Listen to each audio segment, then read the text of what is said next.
Boom, boom. Here we go. I feel like I always just say I'm excited, but I'm extra excited. I see Humpty dancing in the backstage as well during that little warm-up music, getting me energized.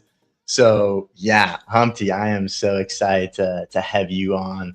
I mean, this is someone who you guys know I go to conferences and travel around quite a bit, but whenever I see Humpty, it's like, oh, I gotta go say hi to Humpty. It's like his energy. It's like one of those things you just gotta do, right? And I'm really looking forward to having a conversation with him now on the podcast and to jam a little bit on creator programs and on culture and all these different components because I know he has such great takes. It's going to be fascinating. It's going to be interesting. We're going to be sharing a framework. There's even going to be some tools that we're going to share as well. He's got a little tool he's been willing to share with us. And yeah, just some really interesting combo. So without further ado, Humpty, great to have you up here. How are you doing, sir? I'm doing fantastic. I've got to say, now I know why my podcast failed. I didn't have great intro music like you. I couldn't stop dancing. Great job on that. Got to get you hyped up for it, right? Like everyone's just got the movement. We're ready to go.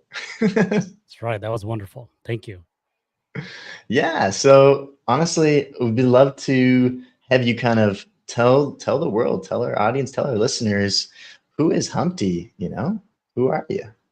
Sure. Well, I'm not going to start too far back with the day I was born because I remember it clearly. But I'm going to start with, I think what most people know me on X for, and that is my Web3 journey.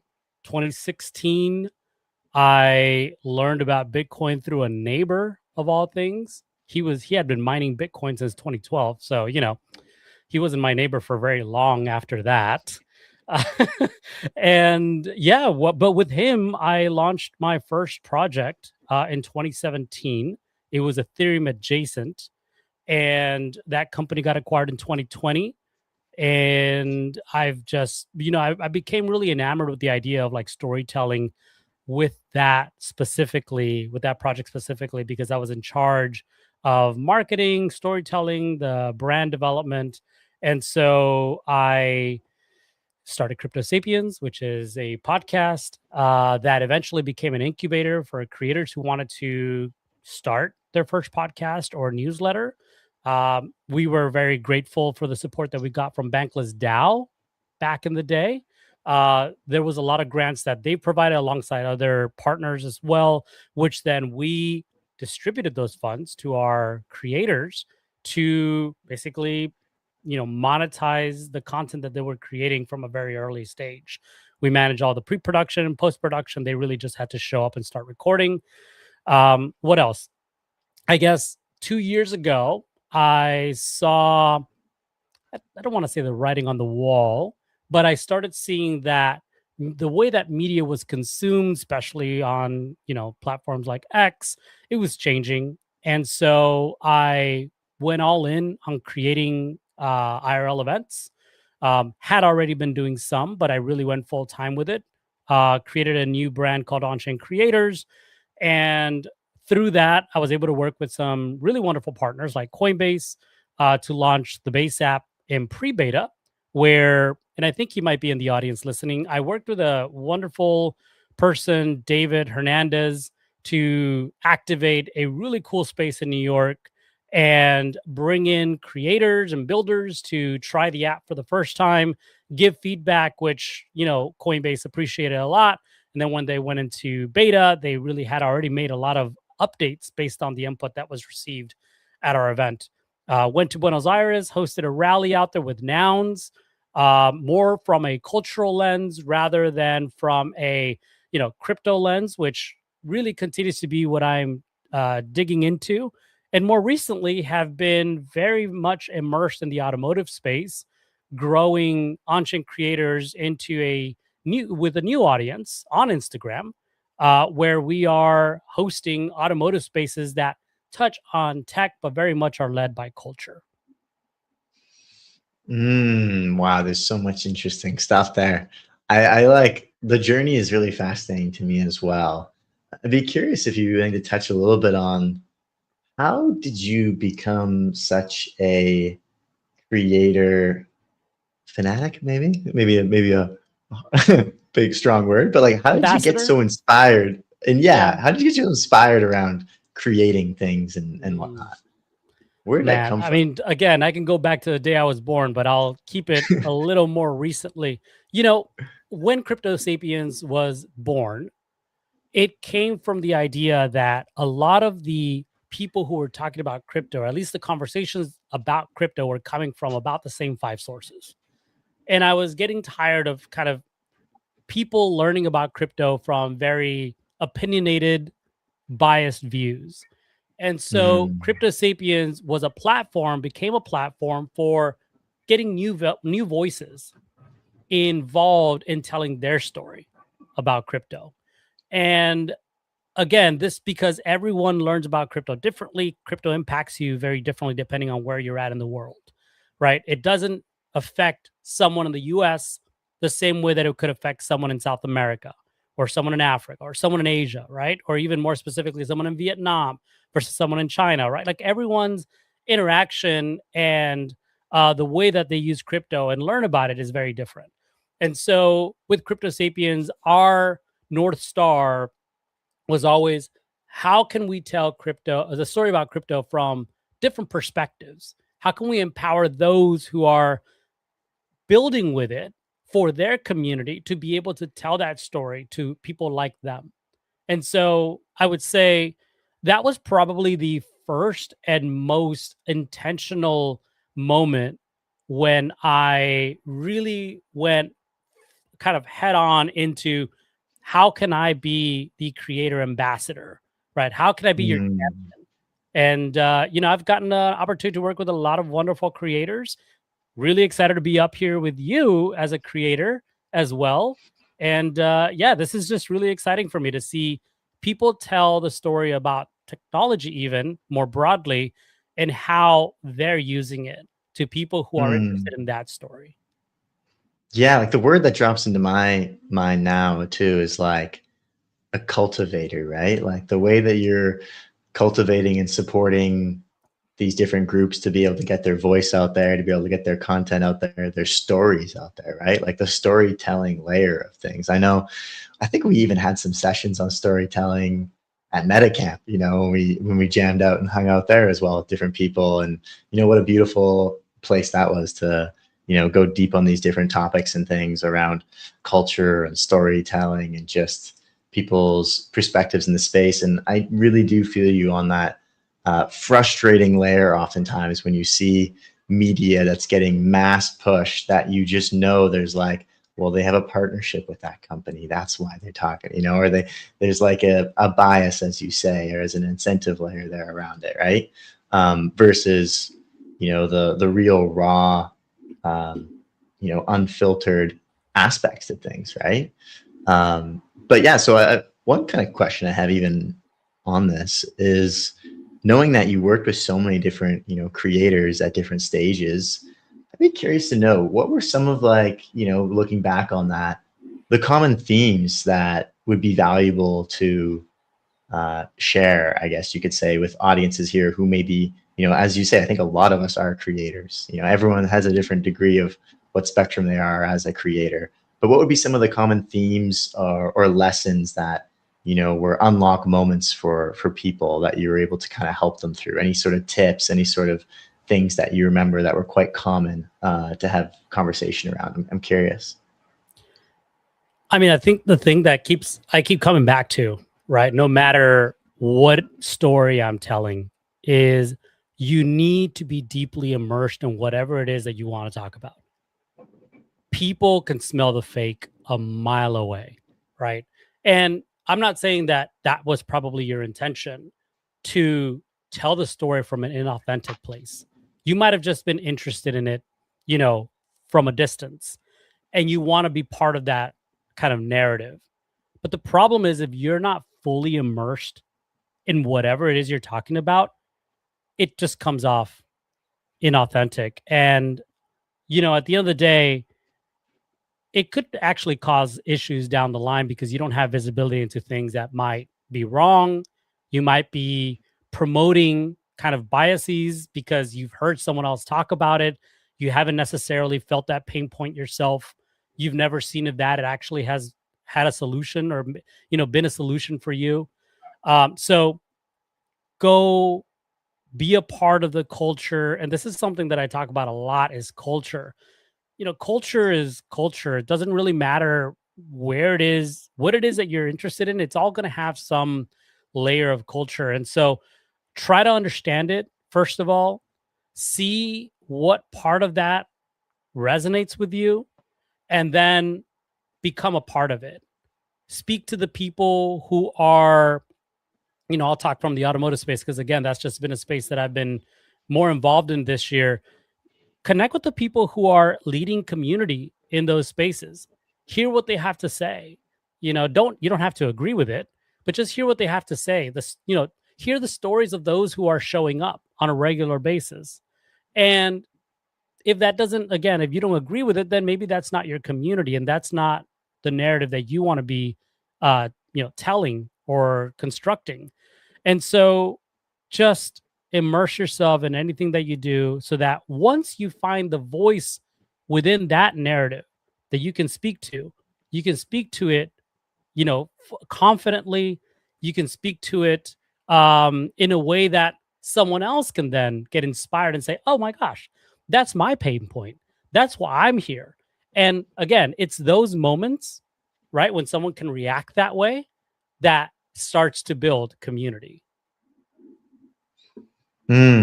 Yeah, I feel like there's this layer of I like to think of the principle of almost social Velcro. It's like when someone is introducing you in this conversation with someone and they say a few things that you really like or are interested in, it starts to become this Velcro layer that sticks you more together, right?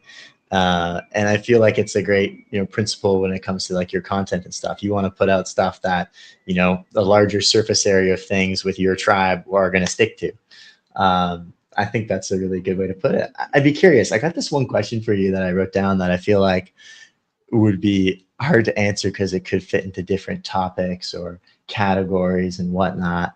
But I'd love you to just try and think of the first person who comes into your mind when I ask the question, which would be, do you have and who is your favorite creator right now?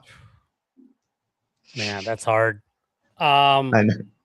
I can tell you someone who constantly shows up for me, and I'm super just proud of her journey. Also, she's an alumni of Crypto Sapiens. Rachel on Chain on X. She's someone who was very much active in the spaces when I first met her. And I just really enjoyed her enthusiasm and really, again, that like knowledge that she brought to what she was speaking to. And I invited her to host an entire season of Crypto Sapiens, and she ran with it. And look, there was a lot of things that she had to learn because it's different to be on camera, is different to work, off of, some pre-production rather than maybe something that's a little bit more open like a spaces. But where she's at now, and I think this is one thing that I've told her, and in fact, I just hung out with her this past weekend, that I really appreciate about her, and I think that I could say the same thing about you and the way you're taking your creator journey, is she takes an entrepreneurial lens to what she's doing. She's not just creating content for the sake of it. She's built a business around it so that it's sustainable. And she's also very similarly to me, very picky about the partner she works with because she wants to make sure that she can represent them well. And those values, are values that she can represent as well.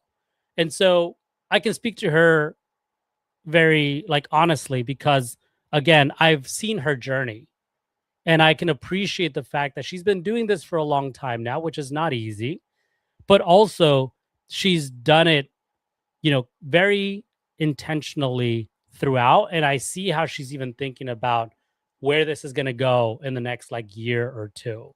So I appreciate people who can think about creative endeavors as entrepreneurial ones as well.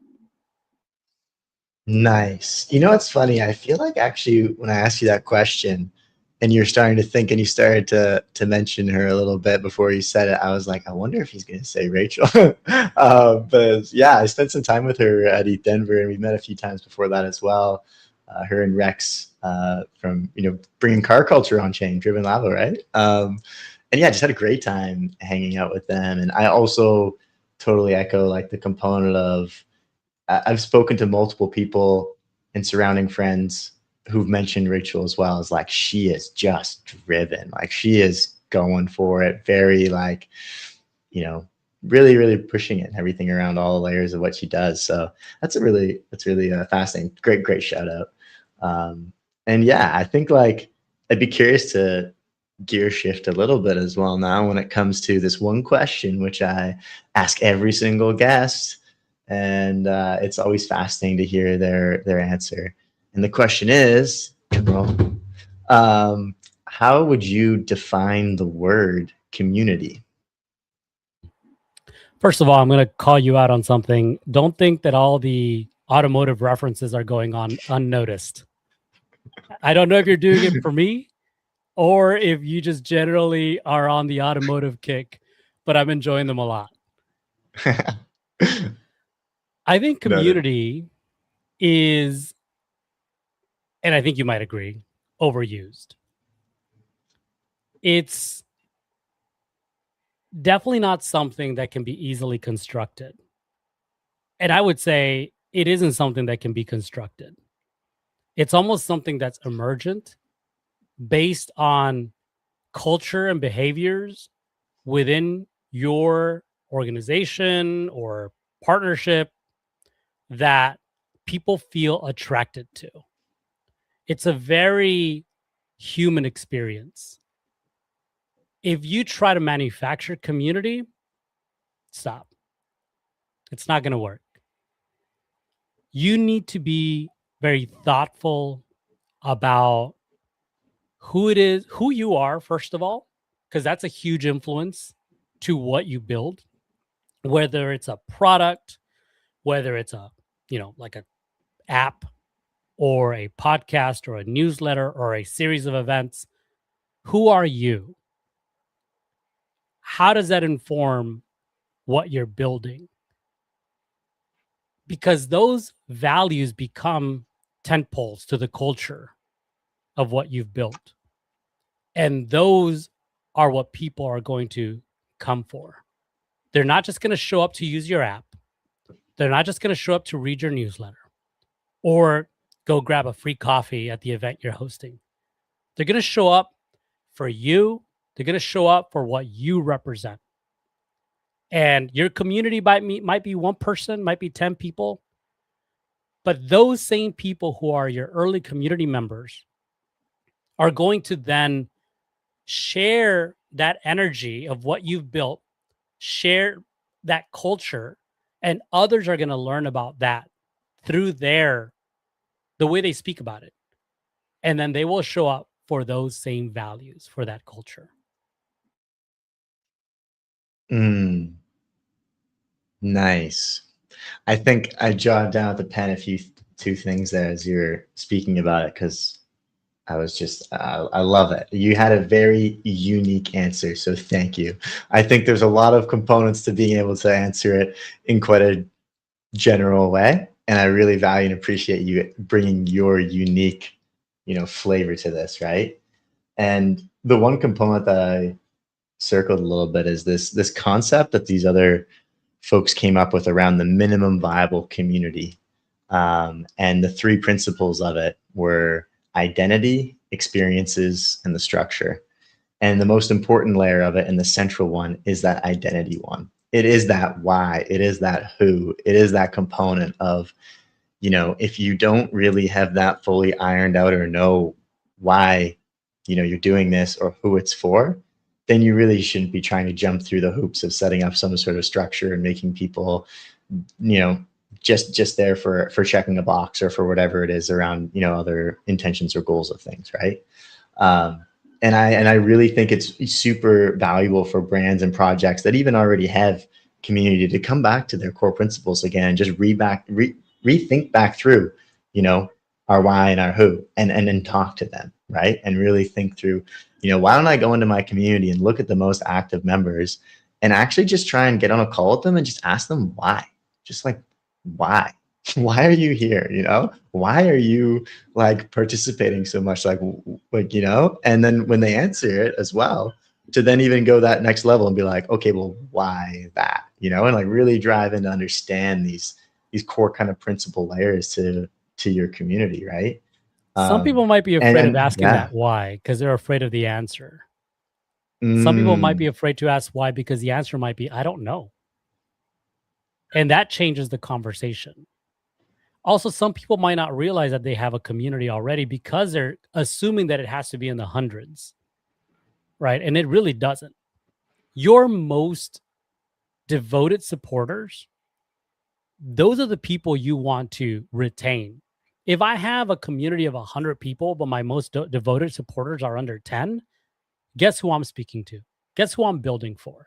I'm not building for those 100. I'm building for those 7 people that kept showing up, that are not just present, but interacting with every single touch point of what I build. Because at the end of the day, it's those 7 that I want to multiply into the next 17 and 70, right? Not to get too deep in the sevens. So I think that people really need to ask the why, but that question needs to start from themselves. And I actually looked up the author because I had forgotten, but one of my favorite books by Simon Sinek is Start With Why. Mm-hmm. That is such a powerful book for being introspective in anything that you build. Why? If you can't answer the why, nothing else matters. Mm-hmm. No, it's such a, and so many things come off of the answer to a why, or even the journey to that answer. It's like it's not even sometimes a single point destination. It's evolving, you know?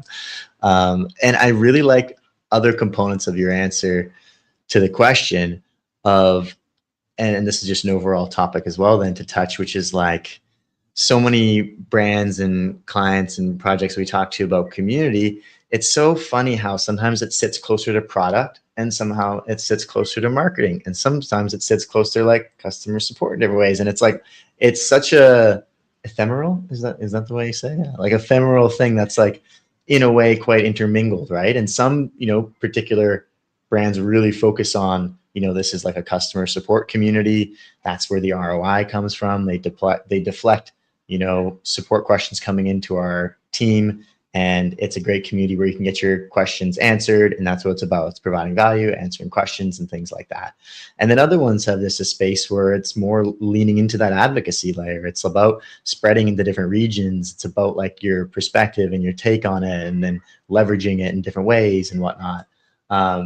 And so, yeah, it's a fascinating, I sometimes describe it in these 2 parallel lanes, which overlap back and forth with product and community and marketing in these funny woven ways that it's never the same exactly per company, depending on the culture that they really have around it. So yeah, curious on your take. What jumps to mind for you when you think about just like, what bucket does this fit into, you know? Could you ask the question one more time? Sorry. Yeah, no worries. Just like I was reposting the podcast on LinkedIn. I totally forgot that you had it on there. And I was like, what a great platform to be streaming on. So, you know, kudos to you. I mean, I think that's something from a creator perspective I'm trying to factor in more, is into the professional world of LinkedIn and communicating these different layers. And that's also a little bit of what I was just mentioning around is like, how do you know, some people's perspective on community itself also sometimes a scale of like community value and the ROI behind community, and community being like kind of kumbaya, we hold our hands, it's just vibes, and like this whole kind of spectrum and amongst between that up and down, along with also like just how it doesn't really fit directly into marketing, it doesn't really fit directly into product, doesn't really fit directly into customer support, and that ephemeral component to how it operates within different businesses. So yeah, the question is just more so on like what are some of the ideas or thoughts that go through your head when you think about, you know, a certain project or a brand in different spaces, and how you describe community into where it slots into their company, right? I'm curious on your thoughts there. Yeah. So I would say, you know, community is probably one of the hardest things to measure. You probably are very familiar with this.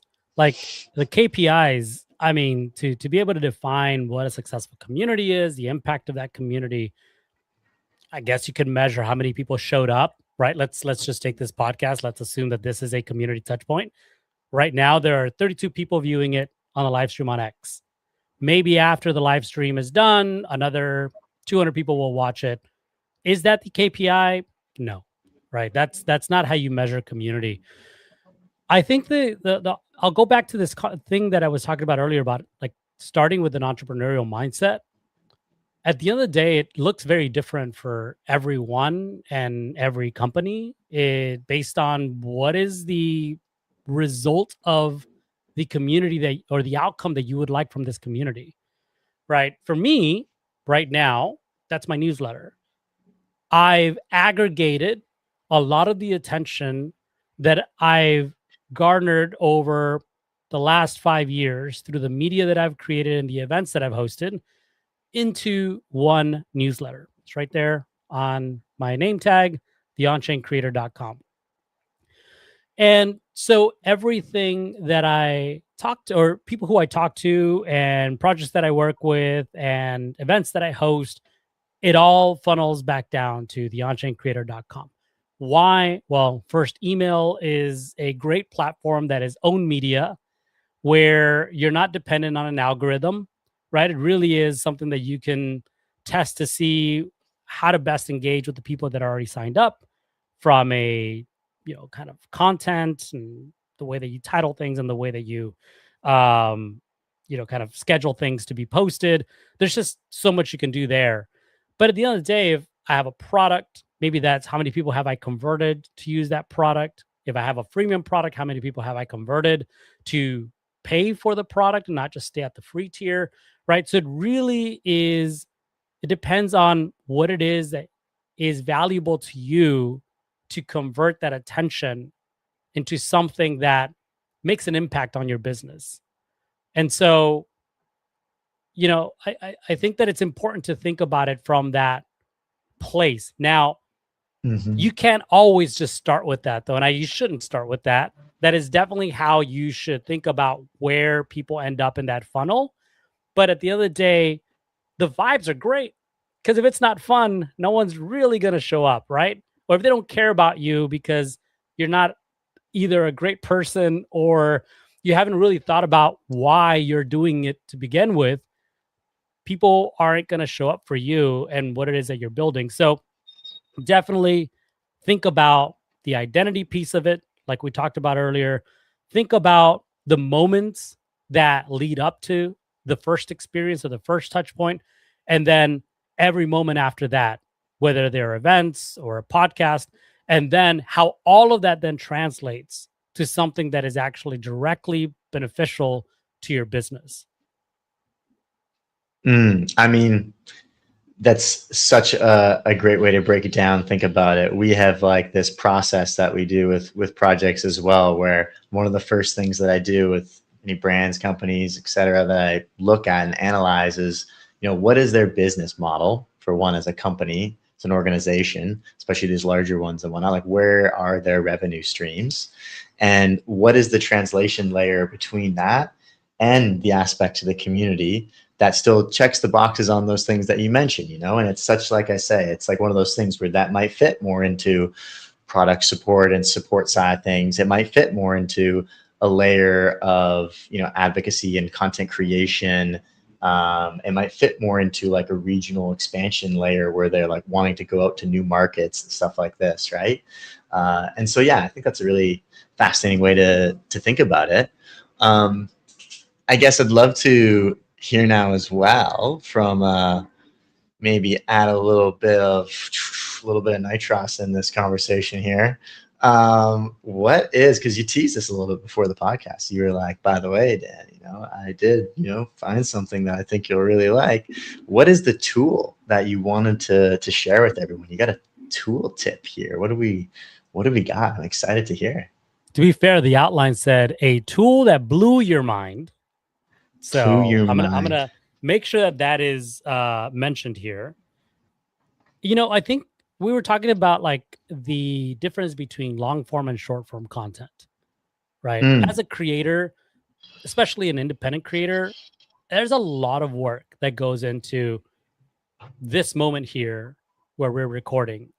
And the part that no one sees that you have to do and put hours of your time into making sure that this looks like a great product when it's finished and it's either re-uploaded in its full form or it is cut up into little clips where people are like, these things make sense to me. Like, I don't care about everything that Humpty had to say, but that one thing it speaks to me. And so the one tool that blew my mind when I was doing more long form content is Opus. I really enjoyed, and this is, by the way, before AI clipping was a thing. Right now, it's kind of built into a lot of platforms. But Opus, for the price, was really good at finding the hot points in a conversation and then clipping it. And you can go back and refine it, sure. But it just really took the essence. And it saved me a lot of time. It saved me a lot of money. It helped me find parts of the conversation that I might have missed, right? Because sure, you probably want to go through the whole conversation yourself to have better context of what was said. But at the end of the day, Opus for any creator, still for me, if I do long form content, is my first tool that I go for. Now, though, as someone who's primarily more focused on creating short form content from the automotive experiences that I either attend or host myself, CapCut. And I think that that's no surprise to anyone. Such a great tool. It's been, around for a while now, but they've also added more AI enabled features that make it super simple to take what was already short form content and make it more interesting, make it more fun. No, those are great. Honestly, like I was thinking to myself, shout out to Tommy, who's backstage right now, listening, making sure things are going well. He is a Opus Pro power user. We've been leveraging it for our podcast as well on the clipping side. And yeah, no, it's been super valuable on the clips that we put out and everything. And I would say like the CapCut is that is an interesting one, because I see even some of these creators on Instagram and whatnot, and like the creative thing these creators are doing using CapCut with like little splits, little things and whatnot, and then just even doing it on their mobile phone. Like their experience even with mobile is quite impressive, right? And I can only imagine when it comes to actually using the app or the desktop or the software and knowing how to use it, how quickly and probably enabled it is to do these different types of things. So that's a great tool shout out. Yeah, I'm really fascinated as well, actually. I'm sure you're over this as well. Like there's an open source repo called Open Montage I saw the other day that I kind of took a peek at that I didn't quite jump into yet. But like we're getting into this era now of, how far away are we from like our agents just being like, oh, don't worry, Dan, I got you. I'll clip this up, add some clips in here, blah, blah, blah. Like what is the AI enabled editing flow going to look like here in the future, Well, what's funny, if you talk to OpenAI, it's happening already, right? Like my whole timeline on X is Grokbot. I don't think we're too far away from it. Definitely making our lives a lot more convenient in terms of freeing up our time to go do the things that we really want to, instead of like the little tedious jobs that need to be done, right?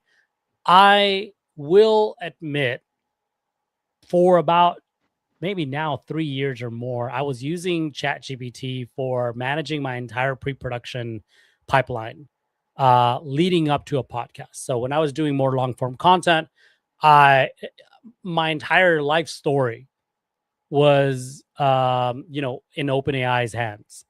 And it got so good that I was even able to hand off some of the post-production stuff, like the newsletter that I was writing that recapped the event, because it got to like 90% of my voice. You know, I would still go back and do some editing and get rid of those M dashes.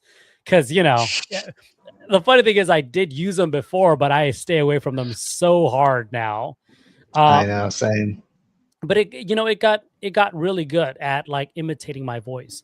The one thing that I'm interested in now, and this is shout out Aneri from previously Coinbase, now 11 Labs, is this idea that like you could potentially even automate your voice flow where you don't even have to record anymore. Just write out the script of what it is you want to talk about, get the content and put it into 11 Labs, and everything gets produced for you, your voice included. So I've cloned my voice on there.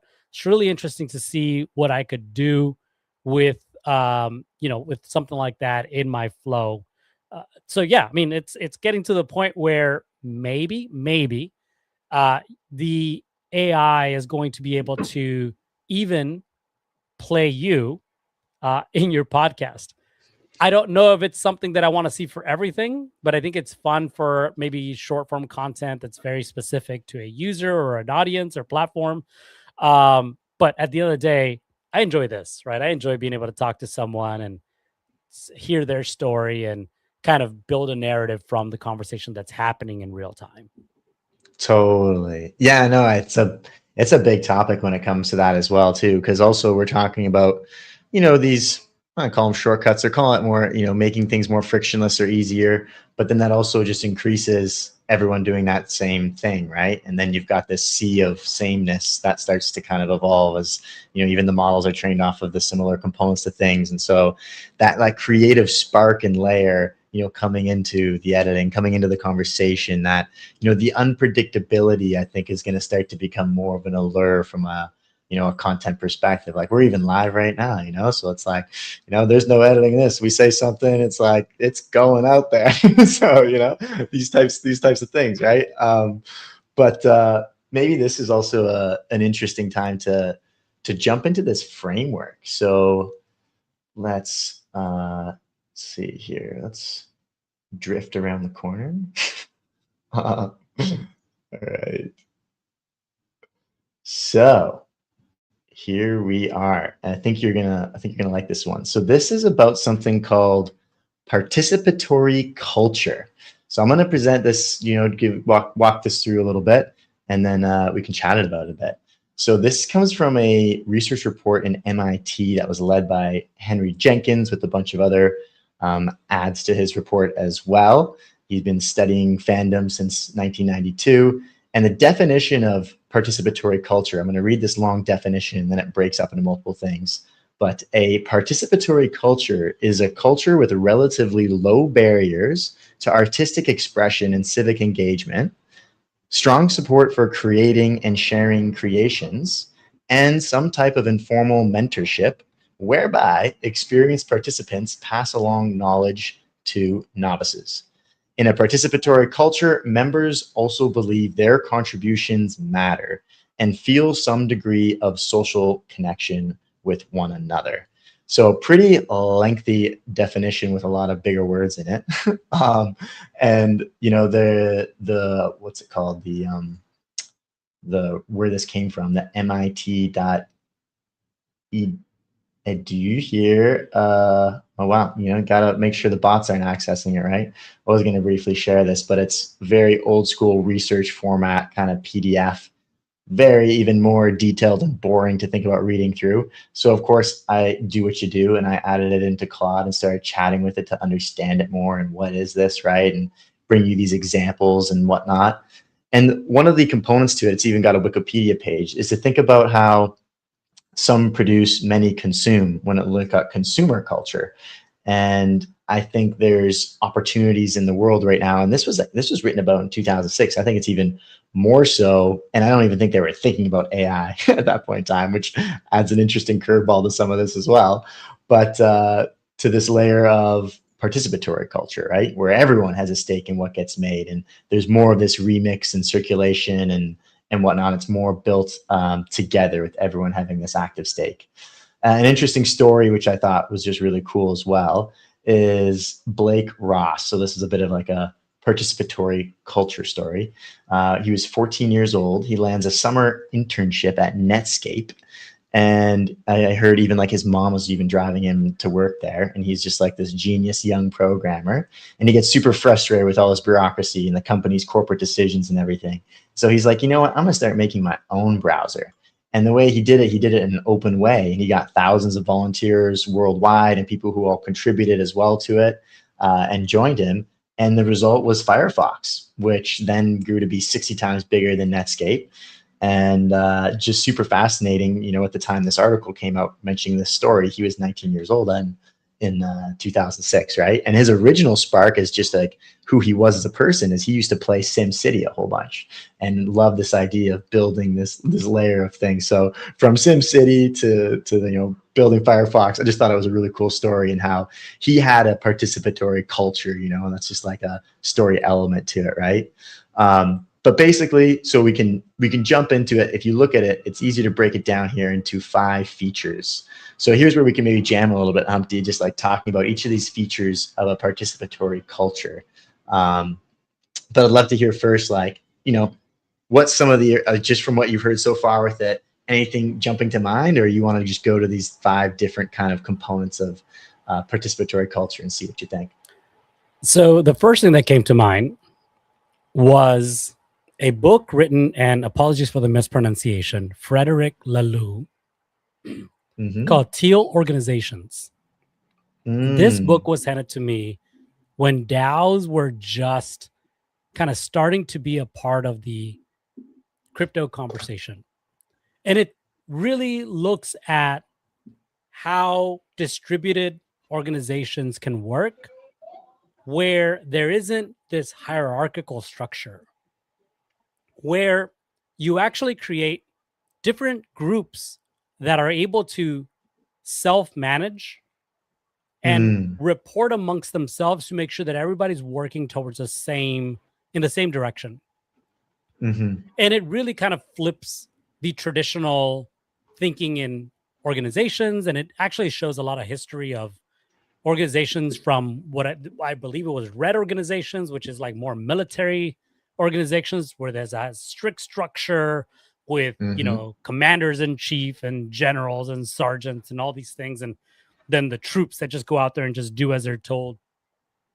Teal organizations would be completely the opposite of that, right? There is a mantra or general direction for everybody to work towards. And then these groups, which the book does show, that can't be more than, I think it was like 10 people, because otherwise a structure starts to emerge and they really can't work as freely as they should. So that's the first thing that comes to mind. And I think that, yeah, it resonates with me because of that. No, super interesting comparison. I'm definitely looking forward to checking out the book. And yeah, like a lot of what you said, like these different core themes or features of the definition, like, you know, this first one, like creating a culture or space where lowering that barrier for people around their expression. And there's another kind of parallel. I have another framework thing that I think about with product design, and it applies to community with like time to first value. And the quicker the time to first value with a community, with a product, the longer the retention, right? Like if you get someone value wins right away, then they like stick around. And so similarly here, like if you can really lower that barrier so that, you know, their first creation or that first component of their participation is a lower barrier, then that makes it stick around more. And I think like, you know, things like CCO, it came up as like a thought of that, you know, it's like the that whole world, or CC0, sorry, of like, you know, this aspect of just enabling the creative expression as easily as possible.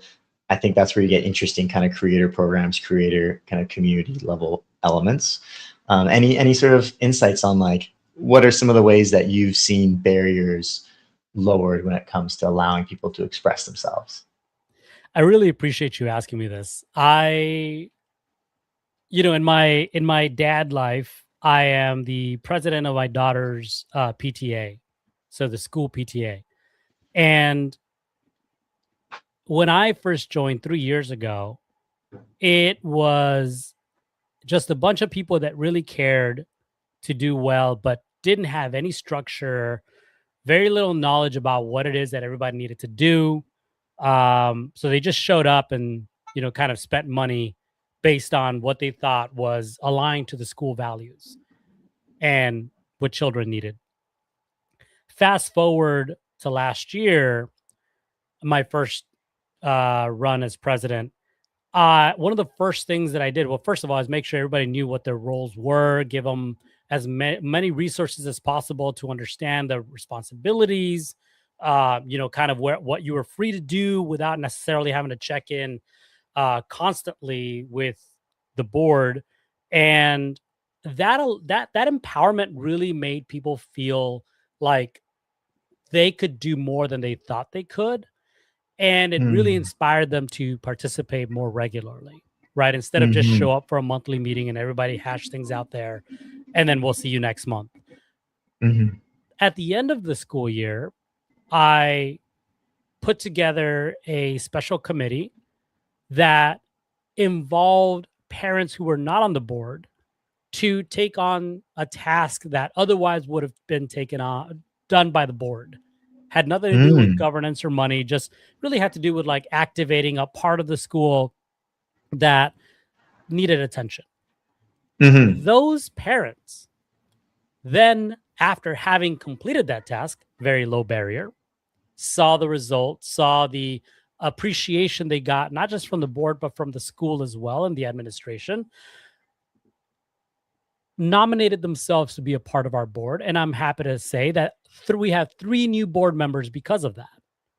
Because they converted from being just members who pay their dues to active contributors to the effort that we have throughout the year, to now being governors of, the money that we fundraise throughout the year and the members that we are able to have join our organization. So it's really fun to see that in action as well. Dude, what a great example. And also tying back to that layer of, the first core members that are active in your community, how valuable they are to set culture too. To your point, as soon as someone, crosses these barriers, even though however low or high they may be, but then it just sets example as well, right? Which kind of then ties into like the next one. So and even your example like works really well for this, like support for then creating and sharing. So strong connected layers to support there, whether that's putting like the tools in their hands with kits or subscriptions or whatnot. And then even closer, like the third one, actual informal mentorship, like components where you have someone there to kind of guide you through it, like in the different areas of culture where you might have like a master and then an apprentice and like this layer of things like that aspect to to mentorship in an analogy perspective at a more larger scale. If you can bring about those different ways, that's another super valuable component. But yeah, anything on those two at all that kind of come to mind at all there? Yeah, I mean, I'm just gonna keep going on the same kind of example. This idea of like support for creating and sharing, like that, this is a very creative endeavor that was given to them as a task. And I think not all of them considered themselves to be very creative, but because they were able to work together on this problem, the result wasn't just creative, but it was informed by like different perspectives. And then sharing this with our board, having them come into our meetings, seeing the way that we function, meeting the people in person, I think really made an impression on them in terms of like how organized we really are, instead of just, again, for them showing up to the school and speaking to them 3 or 4 times a year. Right. And, in terms of contributions matter, recognizing them publicly, giving them awards for that, that contribution, I think was equally important for them to have been felt seen, and then wanting to step up, and the mentorship, again, for us, committees are like our sub DAOs, right? Like we have a group of people who then are able to govern themselves as long as they're able to inform others and have that be something that we all buy into, and it, again, is more so aligned to the vision or the mission of our work for that year. So yeah, I think that that's really good. And I think I've seen it happening in, firsthand, not just at work, but also some of the kind of extracurriculars of my life. Yeah. No, totally. And I think like people want that, recognition on those contributions, understanding that they really matter. They went to something that's a huge part of it.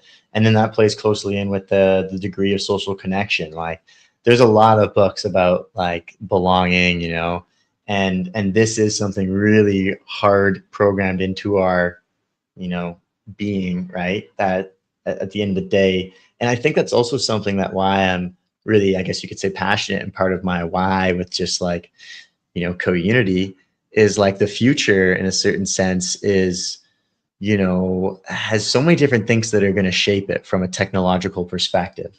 But one of the core principles that will remain constant in different ways will be this layer of like belonging and like coming together and being human, right? In that aspect to it. So I think this is like another, great one to kind of beat on, I guess you could say as well. But yeah, any last ones on like that's the five right there.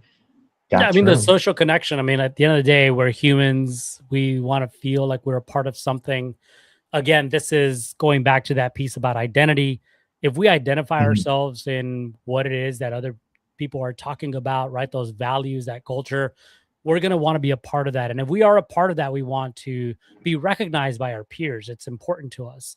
And Mhm. so, this idea of being able to celebrate each other, I think is very important. And I think, this is a wonderful structure that you've shared here. And it really caps off with that social piece, which if you look at this as a flywheel, it's that social connection that then's going to start this all over again. Because those Mm. same three people are going to learn from that and speak to their peers, right? And then introduce others. And potentially now, as contributors, direct contributors of this project themselves, are going to find new ways to engage people with those low barriers. And that flywheel works. You go from 3 to 30 to 300. Totally. And yeah, I think one other like quick little highlight on here too, which I thought was interesting, is the paper also talked about, and I know you got some Latino roots and this layer of like Latino culture and the aspect of participatory, culture being a big part of it. And it had an example that the MIT needed a model for how they teach this was around how Brazilian samba schools work in back in 1975, and just like the structure that the samba schools had, which is something interesting to kind of look at. Where they actually would even have at some of these dances and stuff in Brazil, almost like police apparently, who would go out and they had like different color bibs or things, and they would literally like make people dance. It'd be like you can't not dance at some of these schools. It was like you got to go out, you got to dance, right? And bring people from watching to dancing and everything like this, which I think is also just beautiful. But I thought I would just like mention that one highlight. Um, but yeah, so as you said, I think it's a great model on these things. I did pull the whole paper and everything you saw here above into a skill file. So into a little markdown file, which we'll share with everybody. Really curious to always hear feedback from people, to download the skill file, drop it in, give it what your community is, your brand, your project, and it'll interview you and ask you questions about these different sub themes and see if it's helpful. And you'll have to let me know if it is. But I'm building up more of these resources. I like to basically now, with every podcast, every framework that I share, turn the framework into something that you can take home. You can use AI, we can use technology and use innovation to help us, come up with more strategic decisions and things that'll help us, scale actual human connection. So hopefully these are little tools and resources that'll be helpful for you. I'll definitely send it to you, Humpty, and give it access to everyone as well in our Vault system that we're opening up. And yeah, no, really appreciate you coming on, and curious on any sort of last, words that you want to leave everybody with. What was your take of your time here? Anything that jumps to mind you want to share with everyone? Yeah, first of all, thank you for having me on. This has been really fun. Anything I can do alongside you is something that I'll take on easily any day.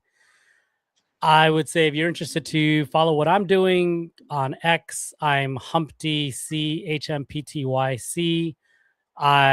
Subscribe to my newsletter, the OnchainCreator.com, where I host every week different tips and tricks on how to leverage technology to be the best creator you can be. And if you want to see what I'm doing in the automotive space, the username will change soon. I'm not quite sure what it's going to be, but for now, it's Humpty0x.